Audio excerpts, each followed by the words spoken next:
check it out. It's the damn Scooby-Doo machine. Scooby-Dooby-Doo.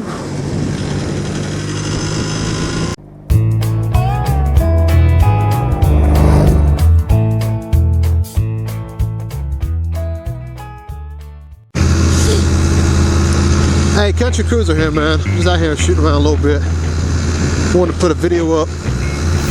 And I was gonna run the video about should you get a motorcycle, like people who's on the fence about it, wondering if they should get one. And I was gonna run through like the pros and cons of it. And I was kind of rambling on for a minute. I had to restart, but I was talking about, like, you know, things like this. Like right now, it's 35 mile an hour speed limit, straight as hell. You're just sitting here, just riding, looking at this, and then you go on the interstate, same thing. Ain't no real major turns on the interstate. You get a little bit faster, but you're just shooting down the interstate, 70, 80 miles an hour. Nothing but road and a shit ton of wind in front of you. But even when I'm talking about that, the downsides, it's not all wheelies and turns and knee dragging. It's a lot of this shit. But it's hard to even badmouth about it. I mean, this is still way better. This little straightaway at, I'm going 40. We'll speed up a little bit though, speed limit change. This is still better than it would be in a car. I mean, it's night and day. This is still fun. Even this little just shit ride, just cruising around, this is still real fun. So it's hard for me to say you shouldn't because of that, because even the negatives of riding are still way nicer when compared to doing it in a car. So it's only two things really I would warn about getting a motorcycle. Hey, I would say if you're interested in it, you should try it out. The best way I think you can find out if you like it, take that MSF course. That'll give you 20 hours on a bike. I mean, even though it's you get 25 miles an hour, 20 miles an hour in a parking lot, still you're gonna get to sit on a bike, crank it, drive it around a little bit, see if this is something you're interested in. And it's a small investment, man, 150 bucks to see if you like it. And if you do like it, you're getting your license for $150. You're getting the class, which is way more valuable to it. And you're gonna start off in a better place than a lot of people do. I mean, statistically speaking, you're in much better shape getting on a motorcycle and taking that class than you are just getting out here and trying. Now, if you're hard-headed about it, get out. You're gonna get a bike anyway. Get out in a parking lot. Try to start a parking lot, man. Don't just get out on the road and start driving around. I'm telling you, you're not ready for that. Get in a parking lot. It's safer. You ain't gonna hit anybody else. You're just at least risking your own ass. You can get out there 15, 20 miles an hour, counter steer, and find your empty space. Learn how to ride. But the two things you need to know when you learn how to ride. A lot of people don't get a bike, or they're thinking about it because they're scared of it. They're scared of wrecking, scared of getting a motorcycle and killing themselves. And I think that's a healthy fear to have. You hear a lot of people say you can't be afraid because that's when you make mistakes, but it's a certain amount of fear that's healthy. Whenever it's got you respecting the machine and you realize that you could get hurt, I think you need that. I think you want that thought in your head somewhere. That way you maybe help you calm down a little bit. Because once you start riding, once you get even a little bit comfortable, man, you start feeling good before you are. You think you know how to ride before you can ride. So if you're afraid of that, one thing I think can help you, a lot of people start off saying, you know, even if I get a bike, man, I'm not going to drive this fast. I'm not going to do that. I'm not going to drive 70 miles. I'm not going to start trying to do it. You got all these things you're not going to do, but most of the people saying that, you're going to do it. You're going to get on a bike. You're going to get comfortable on it. You're going to start testing the speed, getting a little bit faster. That's going to be fun. That speed's fun. Then you're going to want to keep doing it. Then you're going to get comfortable. You're going to push it again. You're going to keep pushing yourself. So don't believe your own bullshit. If you're sitting there right now saying, you know, I'm going to start off on a big bike like a 600, because I'm not going to, I'm not going to drive as fast as that bike can go anyway.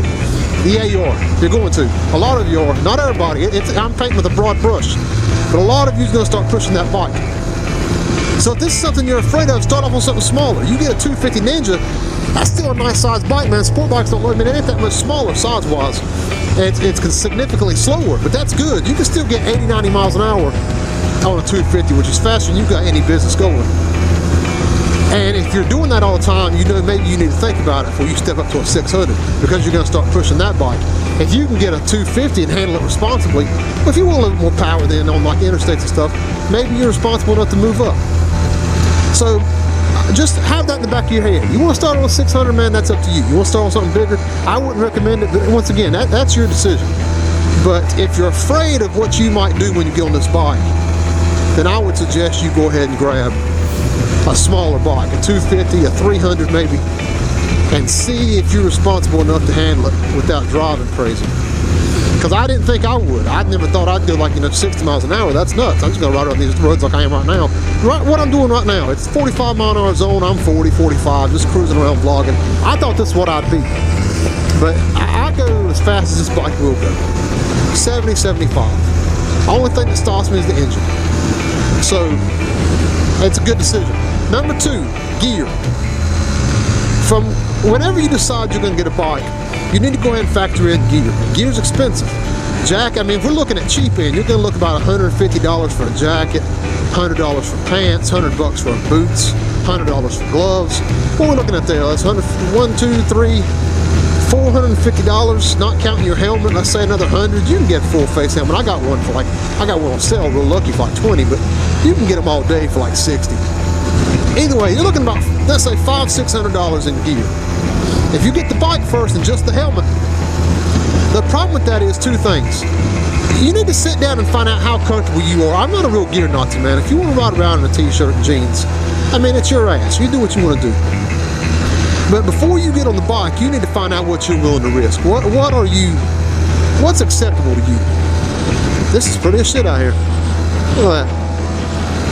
Either way, what are you comfortable with?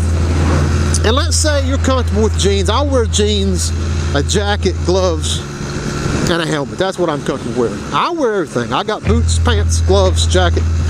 But you know, everybody's different. You find out what you're comfortable with, and whatever that is, have it and wear it day one. 2 reasons for that. Number 1, I mean, the earlier you are riding, the more likely you are to crash. So you need your gear, especially early on, because you might crash. Number 2, putting on gear is kind of a pain in the ass. It don't seem like it would be, but man, every time you get the bike out, I gotta get all this fucking gear, I gotta put it on. It just kind of sucks. It sucks way more than you think it would suck. It don't seem like it would be a big deal, but it's a pain in the ass. So, if you've been riding around in a t-shirt and jeans, it's even gonna be that much more of a pain in the ass because you know what you're missing. I don't know what the hell's down here, I'm just cruising around. I've never rode a bike without full gear. So to me, it's just what it is. I go put all the gear on, and that's what you do. It's what I've always done, so it's what I do now. But if I've been riding around in jeans and a t-shirt, all of a sudden I know what that's like. That was fucking awesome. I had to put my helmet on, go outside and get on the bike. The wind feels good. You're gonna get used to that. And now having to put a jacket on, especially come summertime, fuck all that. Nobody's trying to do that. So you're gonna start squirting around a little bit. And if you feel comfortable with that, then you know, that's on you. But you need to find out what your comfort level is. What are you willing to risk now? Is road rash something you're concerned about? Your helmet's what's going to save your life. I'm not saying these other pads don't matter. I go down right now, I got elbow pads, shoulder pads. I'm going to be less likely to break a bone. I'm wearing full textile. It's going to help against road rash some. I can still get road rash with this on. I can still break a bone with this on. It's not making you invincible. But I didn't feel comfortable taking the risk. You might have a different view on that.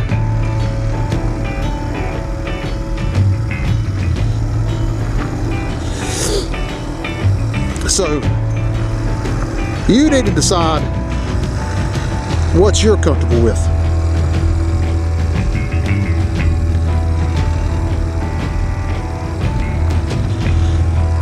And wear that from the get-go. Sorry, I'm getting a little distracted. This car's down here. I don't know what's going on. I've never been down there before. It looks kind of cool. Probably somebody down there fishing or something.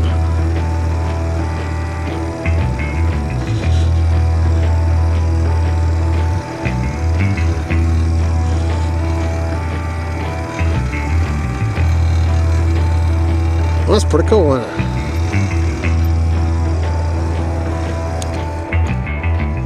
So, I guess I'm gonna leave it here, fellas. This guy's probably wondering why I'm talking to myself, but that's just my 2 cents on it, man. Hey, anybody watching, thanks for watching. Hey, subscribe, share, like, help a brother out a little bit. I appreciate it, man. See ya.